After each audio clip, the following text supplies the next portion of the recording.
You know what occasionally happens on the street when two people are walking down the sidewalk straight at each other, and they both decide to move to the right together, and then to the left together, and they somehow get stuck, and they can't pass each other. Zen teachers will pull just exactly that sort of stunt when going down a path and meet one of their students, to see if they can get him in a tangle, and can he escape from it. And you will find in everyday life that there is a very clear distinction between people who always seem to be self-possessed and people who are dithering and nervous and don't quite know how to react in any given situation, always getting embarrassed because they have their life too strongly programmed. You said, this is a common marriage argument. You said you would do such and such a thing at such and such a time. And now you've changed your plans. Not that the change of plans really caused any inconvenience, but just the feeling that when you say you will do something at a certain time, you ought to do it at that time, come hell or high water. Well, that's being very unadaptable. That's being a stone kind of sticky thing. If it, after all, doesn't matter when we do it, and somebody is offended because the time has been changed, that's simply because they are attached to punctuality as a fetish. And this is one of the great problems. This causes many automobile accidents.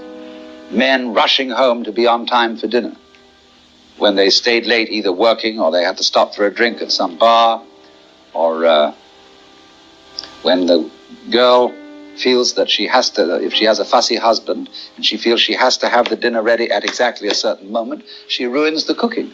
You'd rather have a faithful wife and a bad cook. I hope I'm not. Are a fluke. You are a separate event. And you run from the maternity ward to the crematorium, and that's it, baby. That's it. Now, why does anybody think that way? There's no reason to, because it isn't even scientific. It's just a myth. And it's invented by people who wanted to feel a certain way. They want to play a certain game. See, the game of God got embarrassing. The idea of God as the potter, the architect of the universe, is good, and it makes you feel that life is, after all, important. There is someone who cares. It has meaning, it has sense, and you are valuable in the eyes of the Father.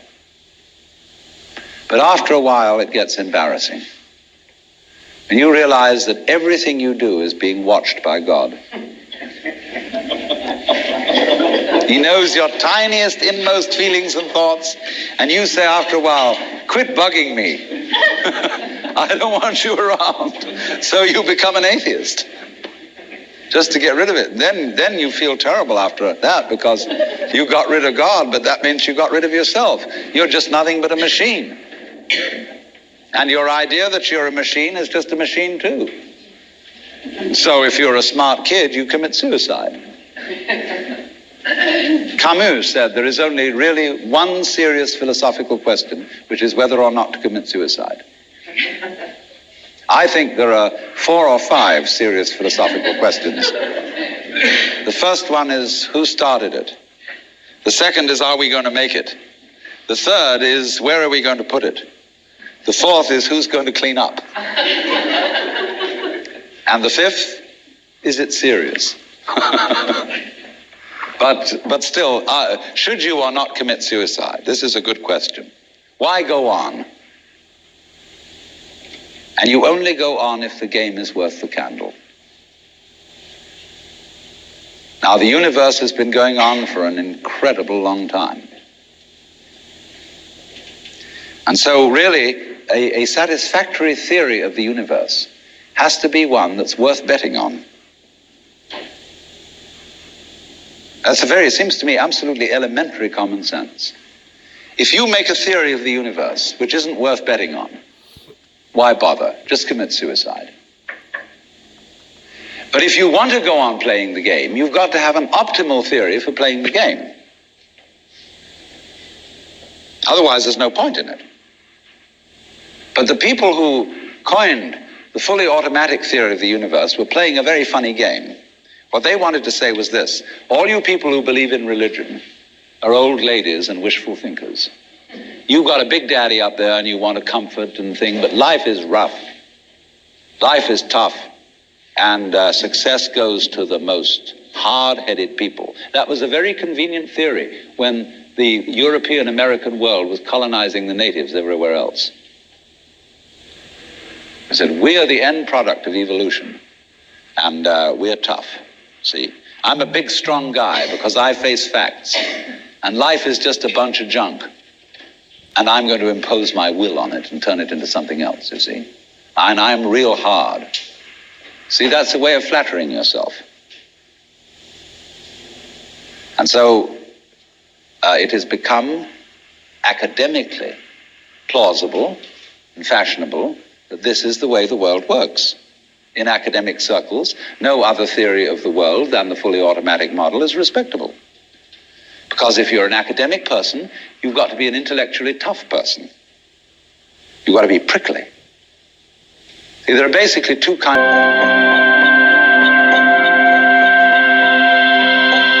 who think that man is part of nature are always fighting nature.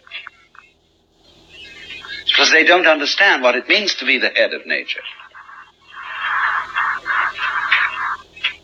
Every creature is the head of nature in its turn. And we all take turns, because it's taking turns that makes the world go round. Had at their courts a court fool. And sometimes it probably was true that the fool was a crazy person who had a peculiar capacity for making inappropriate remarks. And there's something about inappropriate remarks that can be very funny. So you can see the skull not as a grim thing, but as a laughing thing. It's all that's left of a human being. And all the surface is peeled off. And nothing but this beautiful bone remains. It laughs.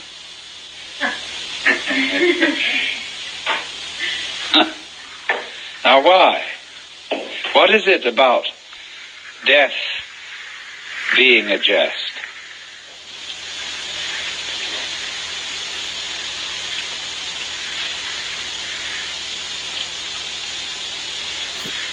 We discussed the problem of the zebra.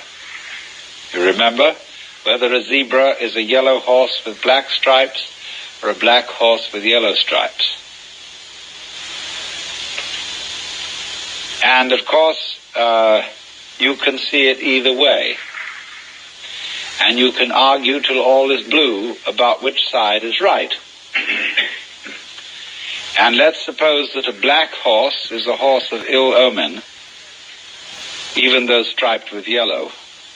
And a yellow horse, a horse of joy and good omen, even though striped with black. This is our eternal problem. We are in the state of egocentric consciousness, firmly convinced that death is a threat. We are so convinced of this, even though individuals may say, well, I'm not really afraid of death. What I'm afraid of is dying in an unpleasant way.